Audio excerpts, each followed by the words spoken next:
আসসালামু আলাইকুম। চলে এলাম আরেকটি ঘটনা নিয়ে। ঘটনাটি মুসা আলাইহিস সালামের জামানার। একদিন মুসা আলাইহিস সালাম রাস্তা দিয়ে চলে যাচ্ছিলেন।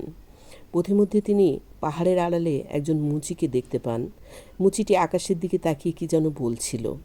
মুসা আলাইহিস সালাম তৎক্ষণাৎ মুচিটির আড়ালে যেয়ে দাঁড়ান মুচি কী বলছে তা শোনার জন্য, এবং তিনি শুনতে পান মুচিটি বলছে, হে আমার আল্লাহ, আপনি যদি আমার সামনে আসতেন তাহলে আমি আপনার মাথায় সুন্দর করে তেল দিয়ে দিতাম এবং আপনার মাথার চুলগুলি আঁচড়িয়ে দিতাম, আর আপনার পরনের কাপড় আমি ধুয়ে দিতাম, আর আপনার পায়ের জুতোগুলো যদি ছিঁড়ে যেত তাহলে আমি সেগুলো সুন্দর করে সেলাই করে দিতাম।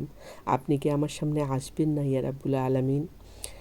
মুসা আলাইহিস সালাম তৎক্ষণাৎ মুচিটির সামনে যান এবং তাকে বলেন যে, তুমি এসব কি বলছো? আল্লাহ রাব্বুল আলামিন কি তোমার আমার মতো সাধারণ মানুষ যে তার মাথায় তেল দিয়ে দিতে হবে, তার কাপড় ধুয়ে দিতে হবে, তার জুতো সেলাই করে দিতে হবে? তুমি এসব কি বলছো? তুমি এটা শিরক করছো, এটা ভারী অন্যায়। এ কথা শুনে লোকটি মাথা নিচু করে বিরাট বড় অপরাধ করেছে ভেবে সেখান থেকে চলে যায় মন খারাপ করে। এরপর সাথে সাথে মহান আল্লাহ রাব্বুল আলামিন মুসা আলাইহিস সালামের কাছে জিবরাইল আলাইহিস সালামকে ফেরেশতাকে নাজিল করেন এবং ওহী পাঠান যে, হে মুসা, তুমি লোকটির কথাগুলো শুনেছ, কিন্তু লোকটির অন্তরের যে আবেগ ভালোবাসা ছিল সেটা তো তুমি দেখোনি। আমি সেটা দেখেছি। সে ভুলভাল কথা যেটাই বলুক না কেন, আমি তার অন্তরের নিখাদ ভালোবাসাটুকু গ্রহণ করেছি মুসা। আমি তার উপর খুবই সন্তুষ্ট। মুসা আলাইহিস সালাম অত্যন্ত মর্মাহত হন তার নিজের ভুলের জন্য।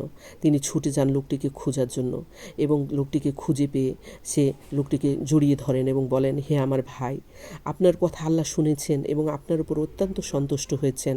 আপনার হৃদয়ে যে আল্লাহর প্রতি গভীর ভালোবাসা সেটা আমি বুঝতে পারিনি। মহান আল্লাহ পাক তা বুঝতে পেরেছেন এবং আপনাকে ভালোবাসেন। এ কথা শুনে লোকটি অত্যন্ত আনন্দিত হয়। গল্প থেকে ঘটনাটি থেকে শিক্ষা, আমরা আল্লাহকে সবাই বিভিন্ন জনে বিভিন্নভাবে ডাকি, কিন্তু আমাদের অন্তরে ব্যাকুলতা, আমাদের আবেগ, আল্লাহ রাব্বুল আলামিনের প্রতি কতটুকু ভালোবাসা সেটা একমাত্র মহান আল্লাহ পাকই জানেন। তাই আমরা আল্লাহকে ডাকবো।